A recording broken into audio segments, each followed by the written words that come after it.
Hello, welcome back everyone to the Cancel for Maintenance podcast. If this is your first time joining us, we talk about the non-glamorous life of aircraft maintenance. Our goal here is to give some insight to maintenance, give some laughs, impart some wisdom, all of which to give you that moment's relief in your day to prevent mishaps. I'm your host, Six. I'm MVP. And our third man, Shoreline, is silently sitting in the back, once again, checking our audio, making sure our faces stay fit for radio. So today's topic involves parts, and we've been going over parts for some time now, but this one kind of hit home pretty close. And so we're talking specifically with marking, storing, shipping, and packaging. And we've experienced the parts waves so many times. And what I mean by waves is like the cycle of having an insane amount of parts. Like they're on call, they're on time, they're available whenever you need it. And then there's the opposite of that where parts are so scarce where you're doing the like the musical chairs from one plane to the next just to sustain flights. And the availability of parts, regardless if it's good or good times or bad times, it's the last thing you want when you actually do receive it is for it to show up fucked up, for lack of a better word, one way or another. And so like just waiting for parts, even when it's good, it takes time.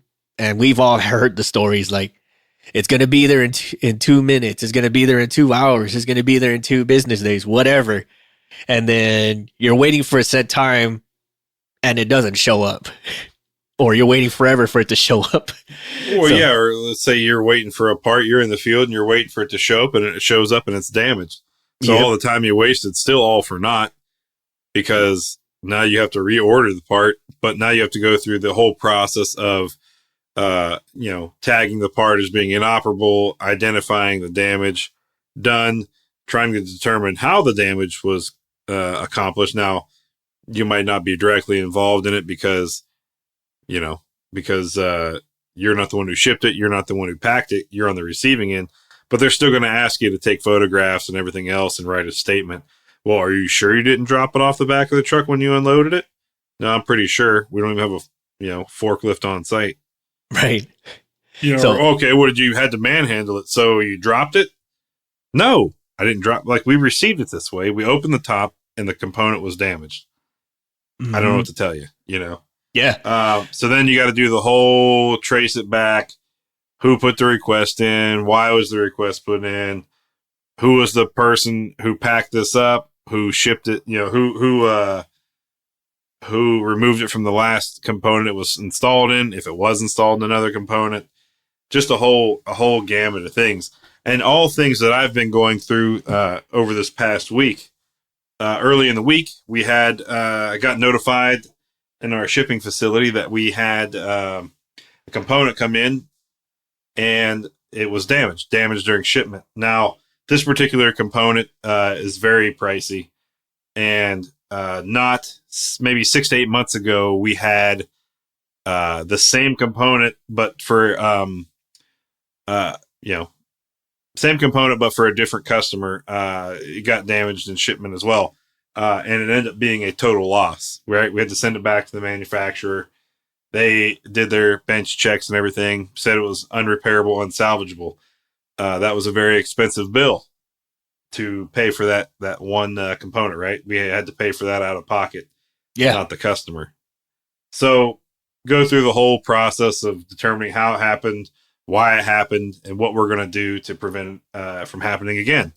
Mm-hmm. Well, we've so far been successful preventing it from happening again with that particular customer. But we have another customer who uses it, and they just had the same incident. Ooh. But it's, Six and I were talking before the show, but it's a crazy timeline when you put it all together. And I can't really go into too much detail on here just for legal reasons. But long story short, right? You say, okay, well, you guys talk about iCars all the time. Well, this one's almost unable to be, root cause corrective action, just because everybody, including the customer, had their hands involved in this. with this component at one point, and it was the planets aligned, and what happened. And it got damaged, but not as severe as the other one that I just talked about with another customer. This one seems very salvageable.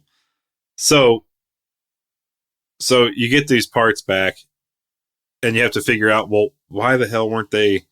Who allowed it to go this way, right? Mm-hmm. So what I'm saying is that no matter who touches it, whether it's supply packaging it, giving it to you, the supplier sending it to your company, or your company sending it to you, or you packing up a part in the field and sending it back to the supplier, you got to make sure that these components are packaged appropriately. Even if it was, let's say you had an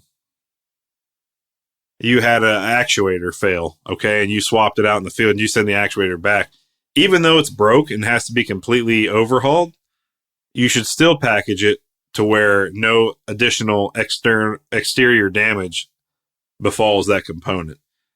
You have to make sure it's bubble wrapped, appropriately tagged. If it's got a mounting surface, mount it to that surface per whatever technical guidance you have. If there is no technical guidance, ask. If you can hit up the manufacturer. I get it. We've all been on the ramp at 3 a.m. and nobody's awake. Well, we're maintainers, right? I think we're smart enough to figure out how to install something, a component in its shipping container. Right. Yeah. I'm not saying you could be first time, but I think as maintainers, we're all smart enough that we could figure that puzzle out. Yeah, exactly. At least I hope so. And if we can't, well, we've got another conversation to have. Exactly. Yeah. And kicking this down the road, like the reason why we also want to ensure that these things are packaged right, they're shipped right, and they're protected right, is because say you received this part bad, or it was good when you received it and you installed it and it had a failure. You will want to preserve this kind of like a crime scene in such a way where like we could send this back to whoever the powers be, and they can actually figure out a contributing or a root cause to this issue. And if we just bubble wrap it like a Christmas present, toss it in a cardboard box and let it roll, we just kind of destroyed the evidence-based theory of how we're going to figure out what caused it. You know what I mean? Like if it's already fucked up from installation or operation, and we fuck it up even more from shipping, there's no way in hell we're going to discover what really caused the failure. It's just be like, well, they're just going to chuck it up to stupid maintenance. They don't know what the hell they're doing, which or they're going to say, oh, maintenance mishandled our product. Even if okay. So to tie into what Six said, even if you took that component, you opened it up, you look at the parts tag, you look at the green tag for it, it's got all the information. That green tag matches the data plate on the component itself, and you say, awesome, everything's copacetic here, let's go install it. You go to install it, like Six said, you had a fail. Man, this is a brand new part, it failed. Can that happen? Happens all the time, more than you'd care to admit. So what do? You pull that component off and you put it back in the box, and you send it back, and you have a red tag. It says, failed from box, essentially. Component failed, initial ops check.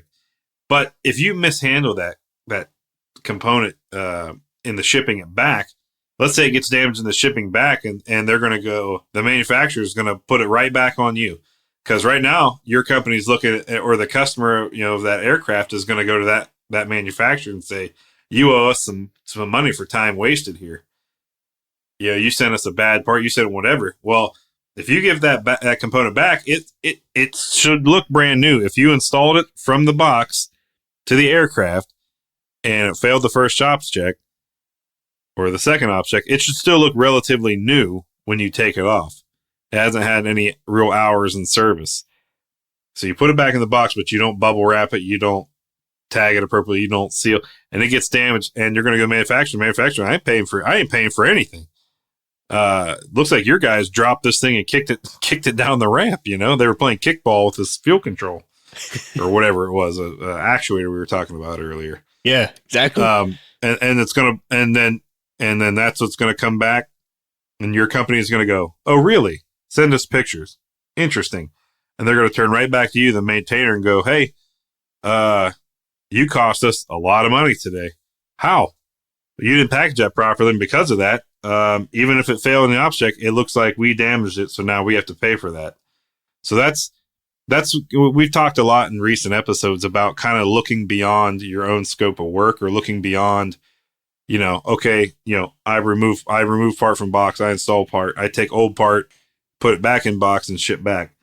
Okay, yes, that's your job. But you got to look at a little bit beyond that, right? We've talked about looking at the dollars and cents of things.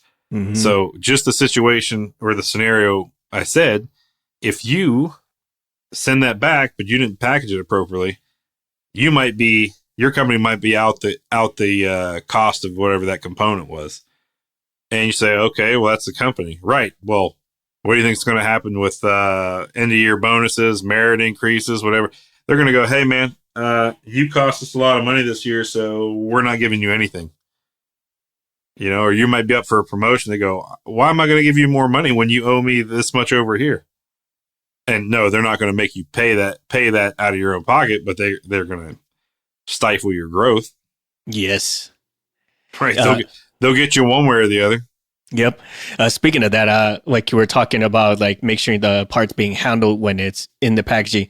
There's also one where companies or manufacturers will get you for how you store the part too. Example is like, say you ordered a part preemptively because an inspection's coming up. The part arrives early. Like, oh, hey, we got it. But it's not yet time for you to replace it, or the one that's currently in work. So you kind of have it off to the side in a part shelf or something like that. Certain parts, they require a certain environment for them to be stored in, like ESD safe, for instance, or it has to be temperature controlled or humidity controlled, things of that nature, right? All sorts of stuff. I can tell you from some of the stuff that I've done myself, I just kind of stick it on the shelf. If it's in the box, just leave it in the box and put it on the shelf and just let it be. Don't touch it. Don't look at it, nothing. But the place we had it in had a lot of heavy foot traffic. Things get shuffled around a lot. So the potential for it getting tossed to the side or damaged, like just from handling, is one thing. But also like the environment it's sitting in, like it's a very like there's oil fog in the shop. I don't know how else to put it, but like certain shops, like it's the atmosphere in there is so thick with residue and stuff. Like it's almost like an oil fog. And yeah, what is like when you have liquids under high pressure, it almost vaporizes. Like I've seen it with hydro fluid. Yeah, I can't explain. That's like the air is almost oily. Like you said. I don't know how else to say that. Like it's oil fog. but anyways, like that kind of environment is trash to parts, right? Like some parts just can't hack it. Like they have to be like in their own clean room almost for how sensitive some of these parts are. O-rings especially. I don't know what it is with O-rings. Like they're very environmentally sensitive. Weird, but they are. So you're having this in a corner or you're having this wherever else, if it's not controlled in whatever fashion that they say they could, or at least to the extent of your ability, and you try to install it, you find out it fails. Where your initial thought is like, oh, cheesy ass supplier, they gave us crappy parts. But what really happened is like the manner in which you stored it prior to your install. And then so you say, hey, supply guy, you gave us shitty parts. They start doing their little background investigation and as to the reason for the part's failure, and then they see, oh look, these humid seals were blown, so they must be storing it in a place that's not environmentally controlled. So now it's on you. Yeah, well, remember back in the old days with the cell phone when your phone would act up and you'd take it in to get repaired, and they'd pop it open if that little moisture tab was red on the inside. They're like, oh, we're not paying for that. Yes, yes, because you had this in water. That thing would get, if you grew up in an area where it's humid, that thing would trip just from the humidity in your pocket on a hot summer day, right? You just have it in your pocket. You might not even been into the river or a lake or a pool. Just the humidity alone would have got it. Like, like, and then Six was talking about the humidity sensors. Six's Homeland's prime example of that.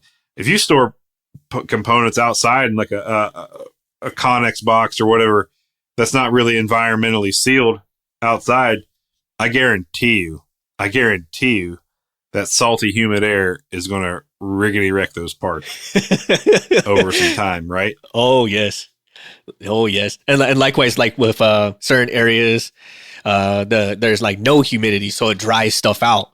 I've seen sealant dry out just for being in a place that has very low to next to no humidity, or vice versa. I've seen ones where like since the humidity is lower, the temperature rises at a certain point, it starts to cure itself. Oh yeah, they're like, what the hell? Like, how the hell does this happen, right? And you don't think nothing of it because, well, it's in a locker. That must mean that that's where it's supposed to go, and you think nothing of it. But then, like, the way things are controlled, the way things are set up, if they're not set up correctly, they start curing. And I'm like, what the hell? And so you go to like start using this thing, and it's already like just like cement almost. Like, yeah, B half is one of those. Like if it sits out, you could have, okay, I have a Connex box. Yeah, but that thing's sitting in direct sunlight in Iraq. Yeah. In summertime, like it's warm inside that box. Yep. You know, the box is metal. It might as well be an oven in there. Yep. Exactly. Yeah. So another one. Okay, so here's something. You mentioned the humidity sensors. Another one is a lot of your more expensive components that come in nicer shipping containers than a cardboard box that's foam and bubble wrap filled. You have shock sensors on them. Oh yes, that's right. And so I've noticed a lot recently since dealing with a lot of these components. I've started visiting, the warehouse a little bit more and looking around at different component, different whatever's just stored in there. And I'm going, okay, this container has 6 shock sensors. 3 of them are broke. And then okay, take a note of that. Go over here. Well, this one has 1 broke. This one has this. Damn, all of our containers. So you go back to the supply and you go, hey, you guys like, what are you guys like, lifting these things up as high as they can go on a forklift and just dumping them off? What's going on? Now, mind you, these shock sensors are pretty chintzy, to say the least. So a hard sneeze could probably break them. But that's what the container manufacturer puts on them. So we look at it and they say, oh, well, we got those, those came that way. Well, how do I know they came that way? Prove it. Well, you just got to take my word for it. Oh, okay. See, I don't do that.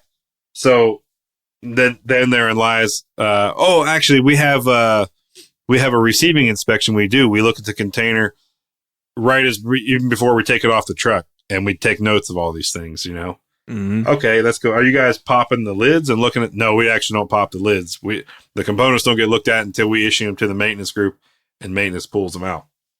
Well, maybe we should impose in an initial inspection. They said, well, we don't have the time to do that.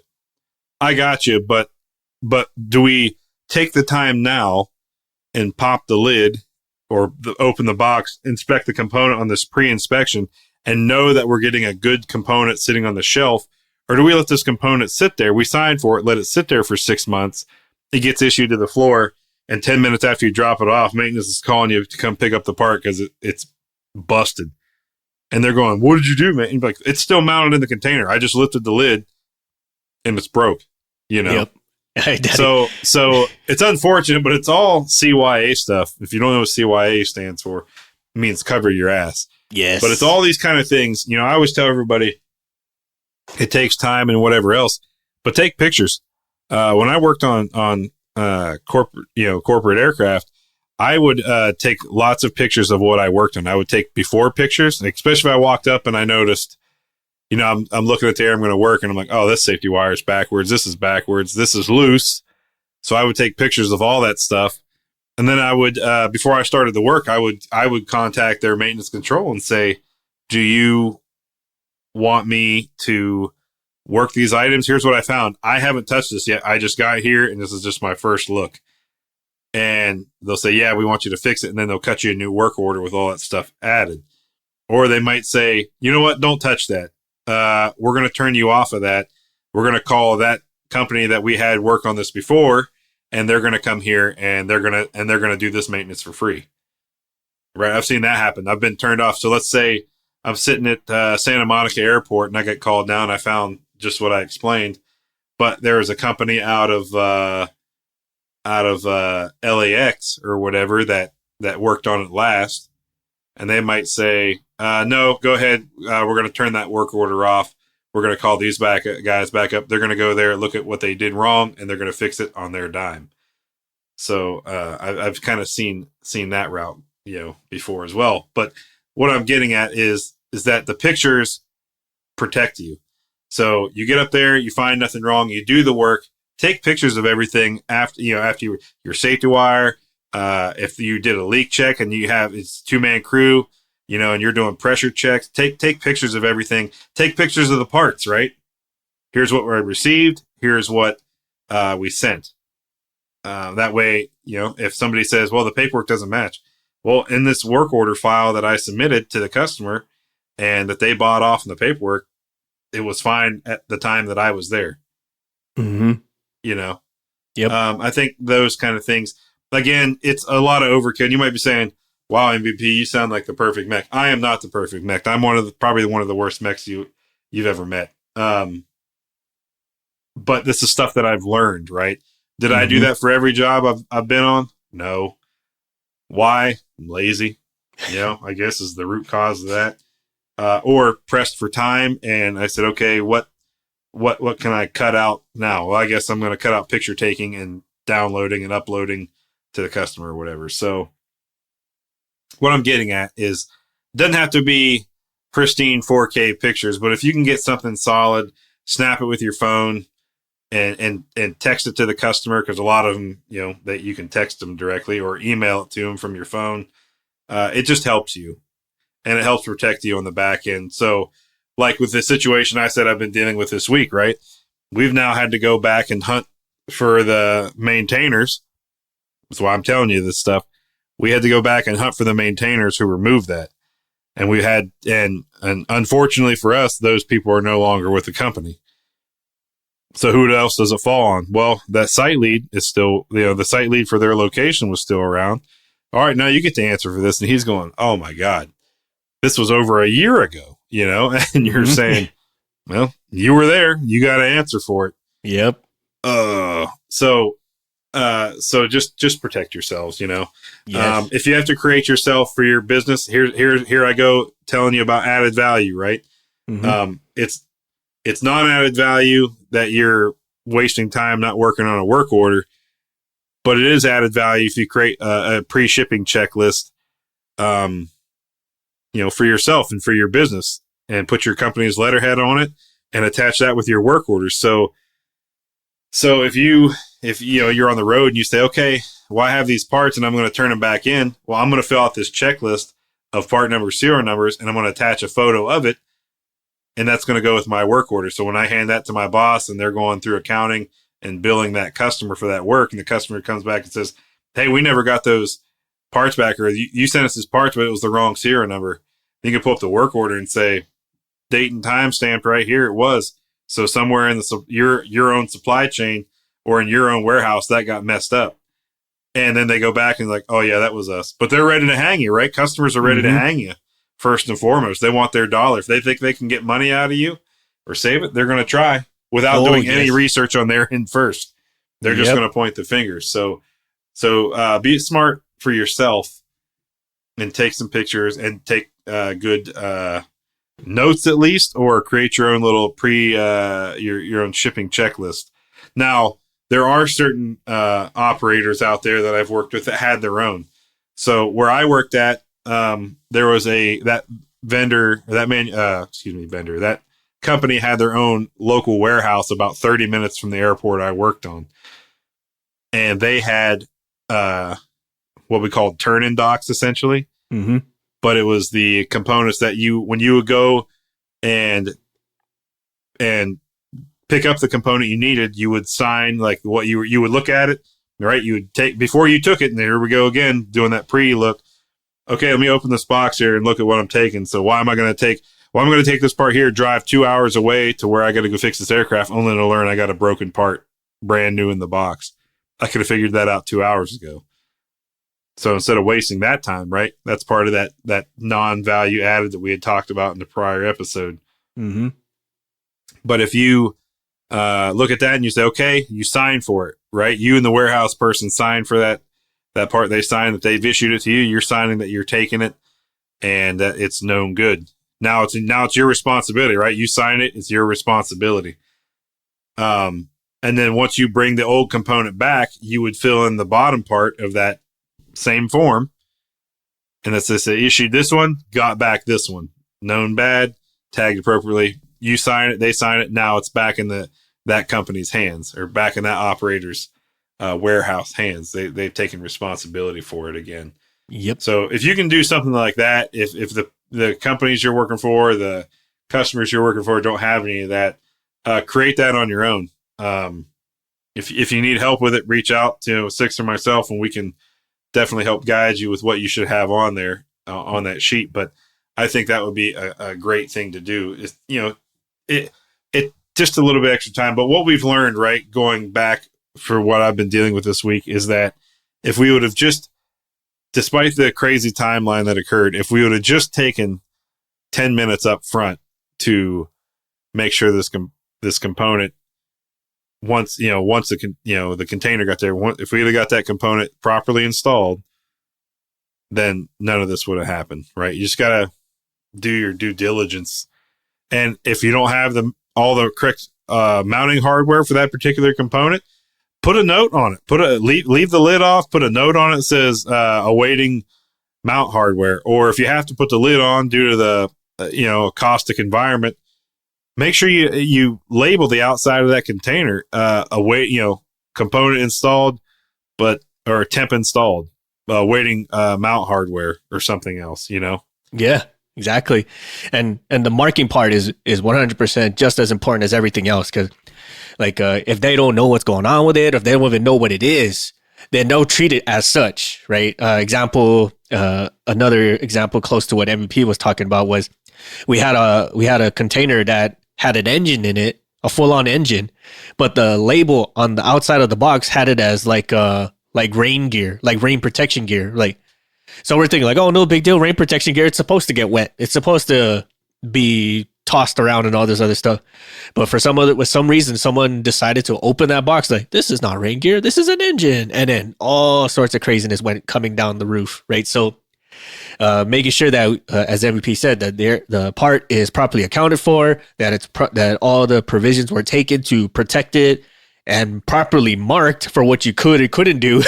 So we don't have these snowball effects that could stretch out to a year and some change. And now you're having to answer for stuff that you probably don't even remember. And we've all seen that before, where if an event happened more than 72 hours ago, they can start putting stuff in your head. And then you're like, did I really do that? I don't know. I guess so. They're the ones with the evidence, I guess, Yeah. So that's, if there's anything that we have learned about it is that CYA, just taking that extra 10 minutes to go above and beyond, just a little bit over your scope of work, or you're a little bit over what your purview has for that extra time, or for that extra field of view. It could save you a lot of headaches, a lot. Well, yeah. And to tie in a little bit with that again, let's say you're in the field working, right? Your home base is New York City, and you're on a road trip to, Bangor, Maine. And so you're up in Maine, and it's 2 a.m. and you've been drop shipped parts, and you get them, you open that box and you go, and the courier's already left. So you're sitting there with these parts, and you're going, you look at the box and you say, okay, it says, nav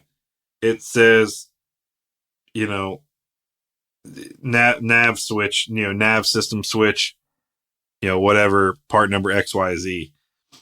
And you open it up, and the part on it and the parts tag, you open it up and the parts tag says, nav switch for, XYZ. But you look at this component itself, and that parts tag says XYB. Whoops. Is it just a typo? Is it, so that's when you got to start going, okay, I can't use this part because the part in the tag doesn't match, and I promise you it matters. Mm-hmm. And then you go look at the switch, right? And you say, well, it looks exactly the same, but these don't match. So, is it just they changed the part number at some point in the manufacturing process? Is this for a different aircraft altogether? What do I do? Well, do not install the part. What I want you to do is look in the maintenance manual and see, or the parts manual, and see if it says, if it says alternate part numbers. Can use preferred XYZ, but XYB is a suitable sub. Okay, well, now you're covered in your write-up, right? So you can install that part, and then you write it off and says part number such removed, part number XYZ removed, XYB installed per maintenance manual, blah blah blah, and then per your IPB, XYB is a suitable sub, deemed suitable sub, blah blah blah, whatever. Cover yourself in that paperwork. Now, if it doesn't say that in the IPB, or you don't have access to the IPB, I would call that maintenance control, and I would say, hey, here's what we ordered, here's what we received. The parts tag and the part itself do not match. Now, this goes back into that owner produced parts episode we kind of talked about. Mm-hmm. A lot of these operators, these 145 operators and Part 91 operators, they have the ability, right? They can actually grant you, they can kind of create their own parts tag on site. Well, or wherever they're at. So what they would do then is they would create that parts tag. They will email that to you, and then you're going to print that and put that in your paperwork and the logbook, and then your paperwork you're going to send back for return to service, and that you're going to keep archived in the work order for future reference, should need be. Yes. But at that point, though, right? If something happens, the operator has taken responsibility and know that they're of the part that they're putting in. You just didn't go and install it. Mm-hmm. Yep. And I was actually just thinking of something exactly like that. Like, what if you don't do your due diligence, your 10 minutes of work, you start putting stuff in and you start looking through like the IPB or the build, like all the list of parts that went into the assembly, and you start looking and you didn't realize it until after it's in, like, wait a minute, there's some stuff here that shouldn't be here.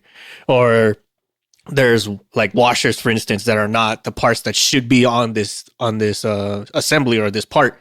Like, this isn't right. And exactly as MVP said, that's when you have to throw the red flag immediately, or call up somebody somewhere like, hey, this part came to me as I was installing it, doing my paperwork. I realized the washers or whatever else was wrong. What the fuck, right? And then that's when they can do what they need to do to either make it right or waive it or whatever they have to do. But don't just willy-nilly. It's like, okay, kind of as MVP said with our owner-produced parts, they just say, okay, whatever, a part's a part, toss it in there. And we all, if you recall from that previous episode, that's what kind of landed everybody in hot water, because they didn't exercise due diligence and or didn't speak up about it. And instead of saying like, well, the customer told me to, like, well, the customer's wrong. Or you knew that was wrong, but you did it anyway. So yeah, and the old saying, it's better to ask for forgiveness than permission. Yeah. Let me just tell you that the FAA does not care about that. Yeah. That saying does not apply in their world. Exactly. Right. I mean, even if you say like, well, I told somebody, like, okay, but what did you do about it? Right. Did you pursue it? What did they tell you? Right. They start asking their 21 questions on top of the 21. So again, like the CYA thing, we say this because if there's any one thing that's going to have your ass, it's the handling and receiving of and installing of parts. That's like probably like one of the top 3 things that will fuck you in your career. So we've talked, about visual inspections when you get parts and everything else, but let's talk about putting hands on those parts, right? Because obviously you're going to have to grab it with your hand to go install it. But before you accept responsibility for that part, give it a good visual inspection. But if you can, let's say a hydro pump, right? If you can spin that drive shaft of that hydro pump, just spin it real quick just to see if it's relatively smooth. You don't hear any grinding. If it's real chunky sound, you're like, I don't know if I should do this. Look, pull off the caps and fittings and look at your electric connectors, right? Make sure there's none bent. Make sure that all the little tiny, let's say you have a servo, all the little tiny hardware that's on that servo, the little screws that essentially hold the whole thing together. Mm-hmm. Make sure those aren't loose or missing. Make sure actuation's smooth if you can move the components, but make sure they're smooth. Look for metal shavings, right? Look, if you open up like a fuel control, pop off a couple of lines and kind of look in there as best you can with your flashlight and just make sure it doesn't look like there's any debris in there. Why do I say this? Because I have received a radiator, actually, for one of the aircraft. We received it overseas, and it looked like it had been filled with anti-seize and then tried to be flushed out. Like it was this gray, metallic-y, shiny-looking substance in there. And the only way I can describe it that you would understand would be it was like a really runny anti-seize, like a really watered-down anti-seize. And these lines were capped and plugged of this radiator. But pop them off and look inside, and you're like, why would I install? I'm not introducing that to the system, And we even tried okay, well, we're overseas, right? So let's just take a hose to it real quick and just see if we can flush it out. And we got a fair amount of whatever that substance was out, but there was still a residue in there. And we're like, dude, we can't install this. We can't install this in the aircraft. We're going to induce something to the system. We don't know what this is. Is it an anti-corrosive material for storage shipping purposes that prevent the inside from rusting or corroding? I don't know, but we have no paperwork to say otherwise. And we have no procedure on how to properly flush this. So back in the box it goes, throw a non-conformance tag on it and put it in the pile to be shipped home. Yep. I've actually had something similar to this where we received like these avionics components. We popped the caps off and like a good amount of the pins were either bent or like arced out, like they were burnt. And like, how the hell did we get a like? Did they send us the bad one? Like how the hell is this all fucked up already? And exactly like that, as MVP was saying, like, so to reiterate that, like, besides just doing like a visual once over, like, put your hands on it, like, touch it, feel it, make if the components are supposed to rotate or connect to something, like, check for those, especially.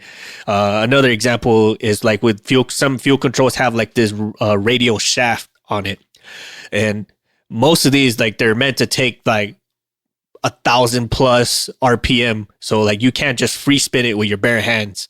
So like if it does, that's probably a good sign that, this is probably not a good thing. Because if you can free spin it with your fingers, that means like something in there internally has sheared. And if you try to slap this onto a plane, it's just going to shear even more or break off inside the plane. Yeah. Yeah. So, check for backlash of stuff, right? Does it seem overly loose, like, gears all have backlash or whatever. So if you have a gerotor style pump, you can wiggle that drive shaft a little bit and you'll get a little play. But am I getting an 1/8 inch of play, a 1/4 inch of play, or am I able to move this thing 1 inch? Or when I rotate something, is it smooth, and it feels like it skips a beat? Maybe it's sheared teeth on internal gearing. Servos are notorious for that, at least in the older ones. But just stuff to think about and look at as you receive and ship these parts. And then again, if you're the one putting the bad part in the box, not only should your own records be thorough, but that parts tag, that non-conformance tag, be as detailed as you can. I know they're small and you can't write a novel, but be as descriptive as you can as to why that part was bad. That way, when it gets back home station, at least when the supplier gets it back, they have an idea of where to go and what to fix. Yes, exactly. Don't just put servo bad. Why? Oh my God. When you plugged it in, it just wouldn't actuate, or it was erratic actuation, or it was intermittent actuation, or it was it smelled like burning, like just. Yeah, paint me a picture, man. Something. Right. Tell me something. Like, give me like a down and dirty 5 whys or some shit, and because that was the same thing I had to do whenever I had to be part of those pet projects to discover why things were going bad. I'm like, exactly as some stupid scenario like that. Like, parts bad. Got it. That's why it's in my hands. But what about it, right? Like, does it slosh? Does it shear? Does it do what? Does it not? What is it not doing? And when is it not doing it? I don't fucking know. It's bad. Thanks.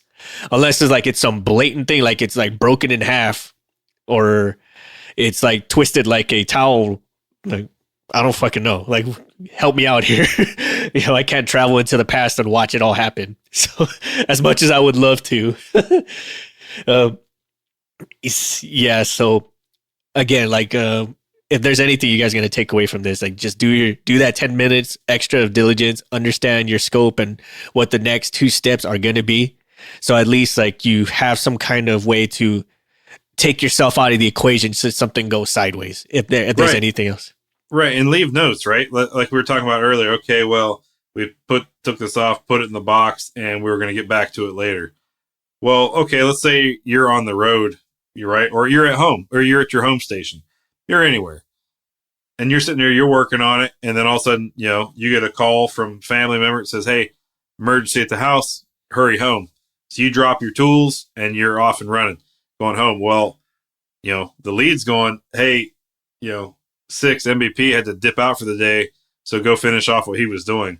And 6 is going to walk over there not knowing anything of what I was doing and see a part there and go, "Well, I was supposed to replace this, so let me go and." Well, the paperwork's all signed. Let me go and replace it. Mm-hmm.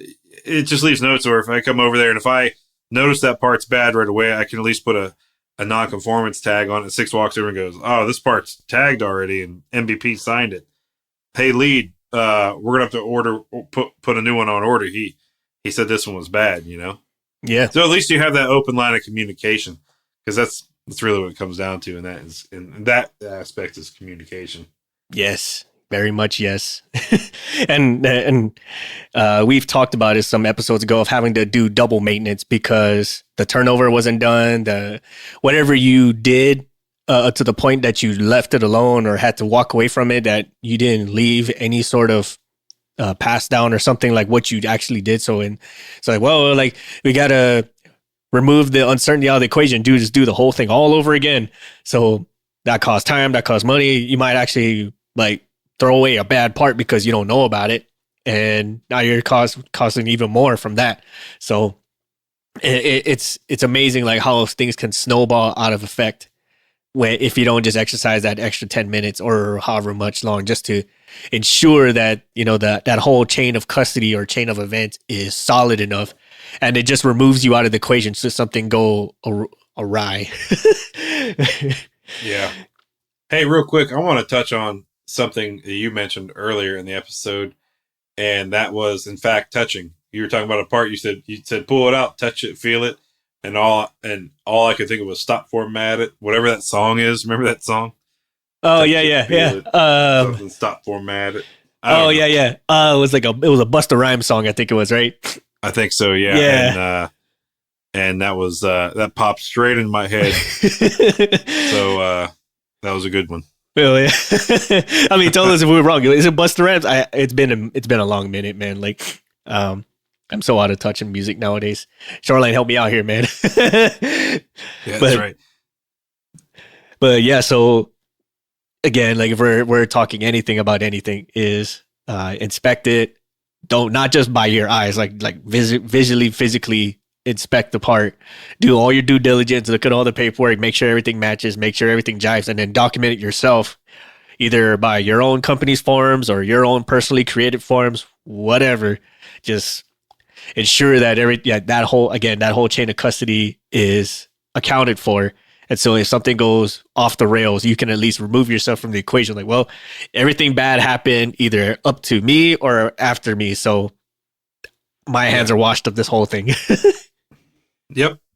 And that's really it. So, again, if you guys want to create your own shipping or parts checklist or whatever you want to call it for your own for yourself personally or for your organization, and you need some assistance, reach out to us. We'd be glad to help, give you some suggestions as to what to put on there. Most definitely. And again, because that's pretty much like what we do now these days is ensure adherence and compliance, especially to your own procedures or the standard that your procedures are being derived from. Anything else regarding parts and handling MVP? No, I don't have anything that I can think of off the top of my head. I think I spewed enough out at you guys. If I think of anything else, maybe we'll throw it in the show notes or something, but or we'll do a follow-up episode, just a quick, hey, we talked about this and I forgot about this one caveat, and I'd like to expound upon that. But as of right now, no, not at this time. Oh, one thing, I guess I'll apologize to the listeners. So a few episodes back, Sixton and I I was on the road and I didn't have my recording equipment. And Kool-Aid suggested that I apologize to everyone because that episode made her angry to listen to because I didn't have my good recording stuff. So sorry, everyone, that there will be a couple episodes where I was on the road that won't sound as crystal clear as Shoreline typically makes us. And that is because I was using my phone. Field ready work, you know what I mean? We make do with what we can. We're not there yet. We have a mobile RV studio, but we'll get there. But that's right. Yeah, we're getting there. But let us know, hey, what sort of things that we touched on that you feel we need to expand on? What sort of things that you feel could have been added? Do you want us to some kind of consultation or some kind of assistance with creating some kind of docs to help you be more compliant and adequate for adherence? Let us know. Hit us up in the show notes, hit us up in the social medias, our email, the website, or the best part is join us on Discord. We have all sorts of conversations like this. We have all sorts of discussions about things like this and how we can best help each other. We're consistently learning all sorts of new stuff with the patrons we have already. Stuff like even with 3D printing. Holy shit, man. And I've never done 3D printing, but just knowing some of the stuff that our patrons have talked about, I'm like, I feel like I can blow $500 and kind of sort of figure it out. I'm pretty sure it's way more than $500, but you know what I mean? But definitely let us know. And also check out our comics. We're actually, we're reformatting a little bit of stuff. It's not changing completely. We're just making it more mobile friendly for you to read it. So definitely shoot us up on Tapas where it's at, or again, join us on our Patreon. You can see it firsthand as we make them. On that note, we thank you all again for listening, and we'll catch you all on the next one. Bye, everybody. Bye, everyone. We would like to take this time to thank our patrons for supporting our show and allowing us to make episodes, maintain our gear, and create merch for all of our listeners. With special thanks to Erica Lamont, Chris Hawkins, Eric Shaw, Dan Schubert, Ryan Frushauer, Kyle Keir, Mike Sherwood, Caleb Stockhill, and Jennifer Brofer. Thank you all so much for your support and patronage. If you like our show, please support us on Patreon.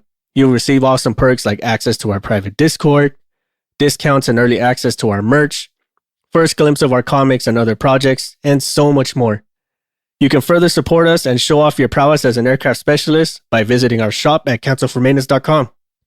If you like classy or rugged watches, visit our affiliate Rockwell Time at rockwelltime.com.